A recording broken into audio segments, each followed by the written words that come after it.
I would say this. I would say Instagram is a great, from the post side, it's a great branding tool. It's a great bring all people from all over and get attention. So whatever's working the best for that is where I'd go. And even if those videos are too fast for it to be, because here's the thing, right? Someone that's new to it is going to see that video and be intimidated as fuck and be like, no, I don't think so. But it might intrigue them enough to pull them in and follow the page.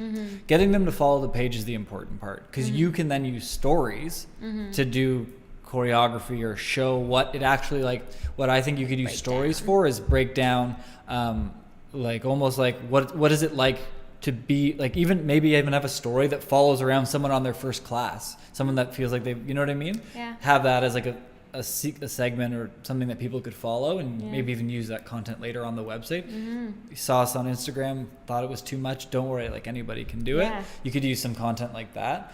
And then I even think, you know, if someone's seeing this cool stuff and they're drawn to it, using the story to show some entry level moves. And what I mean by that, and you can actually use this with the ad side as well, but I even think about it like you've got your phone facing down at your feet.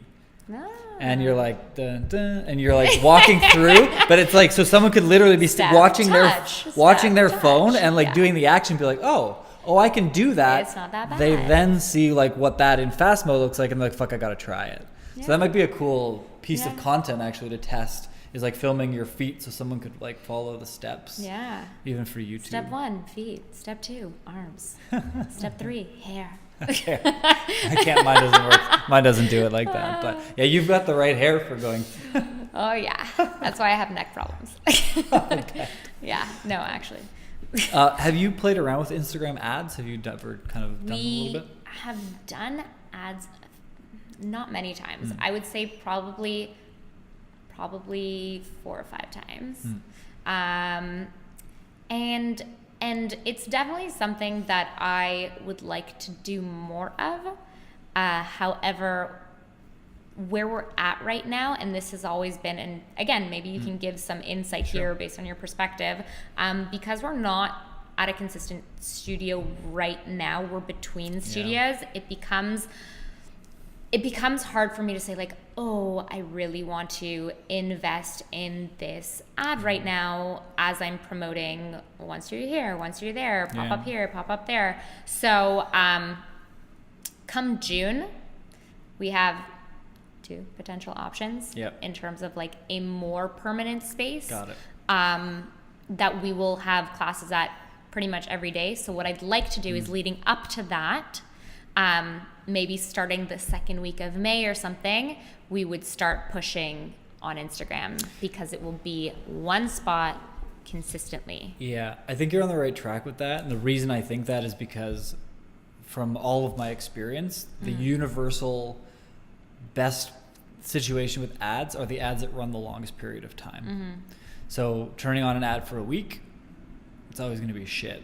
But if you said like, and it doesn't, so I wouldn't corner yourself by like, it's Tuesdays and Thursdays at this time, but if it's a consistent space, or even maybe even not mentioning the space, but just but what I would do is create some piece of content that would go out that you don't change. It's not based on seasonality, it's not based on the time of year, it's not based on a promo, it's just, hey, we're this cool company doing this cool thing, we're looking for people like this, come and check us out. Because the longer you can leave that running, the more engagements it gets, the likes and the shares, and as that builds up over time, the impact of that grows dramatically. So anything that you can run, like our best ads run 18 months, 28, 25 months, like forever, as long as you can possibly run them for.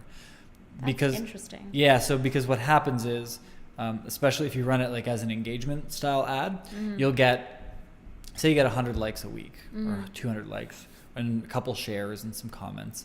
What happens is after 2 or 3 or 4 months, it's got 1,500 likes and 300 shares and 40 comments, and people are like, oh, what the fuck is this? And it's kind of the same psychology. You follow BlogTO, their content. Every time you see it, you're like, this has so many fucking views. It has all this stuff on it already. And you're just like, cool, I'm going to read it. And you don't even want to read it. It's most of the time it's horrible content. Sorry, BlogTO.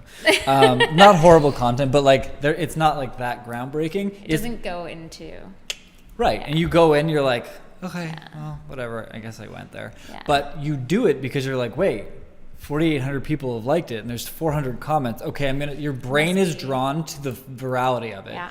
So you can kind of cheat the virality by, especially if you're not setting out a huge budget, Mm-hmm. by setting out a budget where like maybe in the first month you spend like $100, and then you lower it down to like $1 or $2 a day forever, and just Just to let it keep run it- and go and go and go and go. That's really interesting. Yeah. Yeah. Because now you may run into a problem where that ad is no longer relevant. You got to take it down. So, but Yeah. do it as generalized as possible. Mm-hmm. Hey, we're a cool company. We do this cool thing. We'd like to have you come. Mm-hmm. The call to action could be like, the button could be like, learn more. It goes to your website, and the website changes based on where you're going to be, right? That's probably the better answer, so Yeah. that it can run more longer as long term. as possible. But yeah, we had one with an e-commerce thing where like until like 9 or 10 months in, there was like almost nothing.